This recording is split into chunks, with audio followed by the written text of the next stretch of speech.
नमस्कार, चंडीगढ़ से आपका स्वागत है। मैं हूं भानुप्रिया। आइए सबसे पहले नजर डालते हैं कुछ अहम खबरों पर। राष्ट्रपति ने आज शिक्षक दिवस के अवसर पर देश भर से चुने शिक्षकों को राष्ट्रीय पुरस्कार से किया सम्मानित। शिक्षक दिवस के अवसर पर आज चंडीगढ़ के टैगोर थिएटर में आयोजित किया गया विशेष सम्मान कार्यक्रम।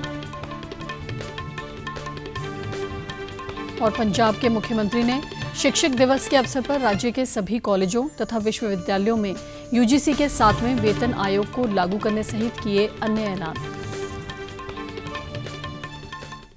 अब समाचार विस्तार से।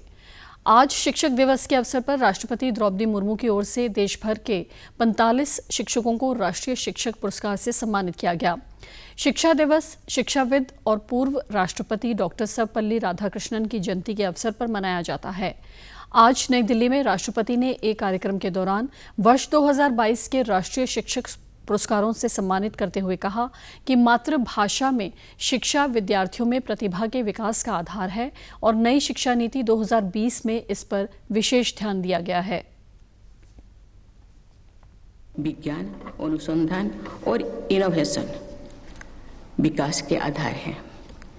इन क्षेत्रों में भारत की स्थिति को और मजबूत बनाने की आधारशिला स्कूली शिक्षा द्वारा ही निर्मित होगी।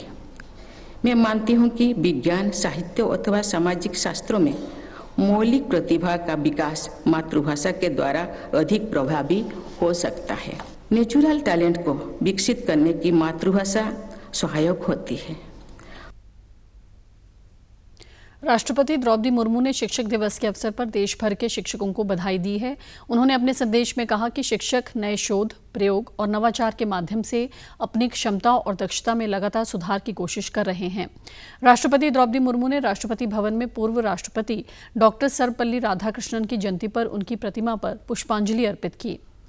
शिक्षा मंत्रालय का स्कूल शिक्षा और साक्षरता विभाग प्रत्येक वर्ष शिक्षक दिवस के अवसर पर राष्ट्रीय स्तर का कार्यक्रम आयोजित करता है तथा शिक्षकों का चयन 3 चरणों में पारदर्शी व ऑनलाइन माध्यम से किया जाता है। राष्ट्रीय शिक्षक पुरस्कार का उद्देश्य देश के आदर्श शिक्षकों को सम्मानित करना है। उपराष्ट्रपति जगदीप धनखड़ ने भी शिक्षक दिवस पर अपने संदेश में कहा कि भारतीय संस्कृति में गुरु का विशेष महत्व है, क्योंकि वे अज्ञान के अंधकार को दूर करते हैं। उन्होंने राष्ट्र निर्माण के लिए समर्पित सभी शिक्षकों को शुभकामनाएं दी हैं। प्रधानमंत्री नरेंद्र मोदी ने आज शिक्षक दिवस पर विशेष रूप से उन मेहनती शिक्षकों को बधाई दी है जिन्होंने युवाओं के बीच शिक्षा का प्रचार प्रसार किया। और ऐसे भी शिक्षक हमने देखे हैं कि जिनको अपने से ज्यादा अपनों की चिंता होती है। वो अपने शिष्यों के लिए, अपने विद्यार्थियों के लिए अपनी जीवन खपा देते हैं। मां जन्म देती है, गुरु जीवन देता है। हम सबके जीवन में शिक्षक का योगदान हमेशा हमेशा महसूस होता है। उन्होंने अपने ट्वीट में पूर्व राष्ट्रपति डॉक्टर राधाकृष्णन को उनकी जयंती पर श्रद्धांजलि भी अर्पित की है। प्रधानमंत्री आज शाम अपने आवास पर इस वर्ष के राष्ट्रीय पुरस्कार से सम्मानित शिक्षकों से बातचीत करेंगे। चंडीगढ़ में शिक्षा दिवस के अवसर पर टैगोर थिएटर में आयोजित एक कार्यक्रम के दौरान शिक्षा के क्षेत्र में बढ़िया कार्य करने वाले अध्यापकों को यूटी शिक्षा विभाग की ओर से सम्मानित किया गया। इस कार्यक्रम के दौरान पंजाब के राज्यपाल तथा चंडीगढ़ के प्रशासक बनवारी लाल पुरोहित मुख्य अतिथि के तौर पर शामिल हुए व सांसद किरण खेर ने भी इस अवसर पर विशेष शिरकत की। प्रशासक श्री बनवारी लाल पुरोहित ने सभी को शिक्षा दिवस की बधाई देते हुए कहा कि यह दिवस शिक्षाविद व पूर्व राष्ट्रपति डॉक्टर सर्वपल्ली राधाकृष्णन की जयंती के अवसर पर मनाया जाता है। तो आज का दिन हमारे पूर्व राष्ट्रपति सर्वपल्ली राधाकृष्णन उनका जन्मदिन के रूप में मनाया जाता है और ये बड़ी कंस्ट्रक्टिव तरीके से मनाया जाता है और यही मनाना पूरा मैसेज भी जाता है, परकलेट होता है, नीचे तक सारा मैसेज जाता है। सांसद किरण खेर ने कहा कि व्यक्ति के व्यक्तित्व को निखारने में अध्यापक अहम रोल निभाते हैं, जिनकी शिक्षा, प्रेरणा व मार्गदर्शन से छात्र आगे प्रगति करता है।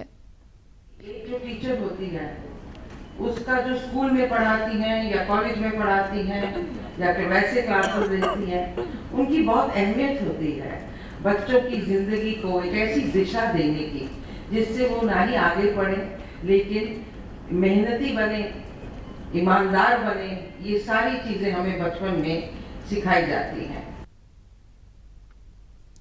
इस सम्मान समारोह के दौरान वर्ष 2021-22 के लिए स्टेट अवार्ड्स और कमेंडेशन सर्टिफिकेट्स वितरित किए गए। शिक्षक दिवस के अवसर पर आज पंजाब के मुख्यमंत्री भगवंत मान ने शिक्षकों को सौगात देते हुए राज्य के सभी कॉलेजों तथा विश्वविद्यालयों में विश्वविद्यालय अनुदान आयोग यानी यूजीसी के 7वें वेतन आयोग को लागू करने का ऐलान किया है।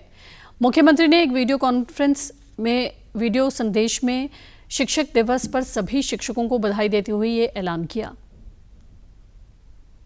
जिंदगी दे विच जे कोई तुहानू ज्ञान दिंदा है, जिंदगी दे विच सब तो वध तुहाडी सिक्ख्या दे विच वाधा करन दे विच, विद्या दे विच वाधा करन दे विच, तुहानू जानकारी दे विच वाधा करन च रोल निभाउंदा है तां ओह अध्यापक हुंदा है।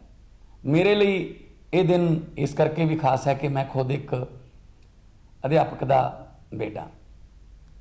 अज कुछ खुशखबरियां इस मौके ते मैं तुहानू देनियां चाहुंदा। पंजाब दे सारे सरकारी कॉलेजां च अध्यापकों की घाट नूं पूरा करने लई गैसट फैकल्टी टीचर रखने नूं प्रवानगी दी गई है। उन्होंने कहा कि 1 अक्टूबर 2022 से 7वां वेतन आयोग लागू होगा तथा शीघ्र ही कॉलेज तथा विश्वविद्यालयों में गेस्ट फैकल्टी की भर्ती की जाएगी, जिससे शिक्षकों की कमी को दूर किया जाएगा। उन्होंने पुराने गेस्ट फैकल्टी के मानदेय को बढ़ाने का भी ऐलान किया। मुख्यमंत्री ने आश्वासन दिया कि शीघ्र ही अधिसूचना भी जारी की जाएगी। मुख्यमंत्री ने अध्यापकों को राष्ट्र निर्माता बताते हुए कहा कि मनुष्य के जीवन को बेहतर बनाने के लिए अभिभावकों के साथ साथ शिक्षकों का भी विशेष योगदान रहता है। पंजाब के मुख्यमंत्री भगवंत मान ने आज मोहाली में इनोवेशन मिशन पंजाब का उद्घाटन किया। इस अवसर पर राज्य की पर्यटन मंत्री अनमोल गगन मान भी उपस्थित रहीं। मुख्यमंत्री ने अपने संबोधन में कहा कि पंजाब की युवा पीढ़ी नई ऊर्जा का स्रोत है। अगर युवा पीढ़ी की ऊर्जा व सोच को सही दिशा दी जाए तो देश बुलंदियों को छू सकता है।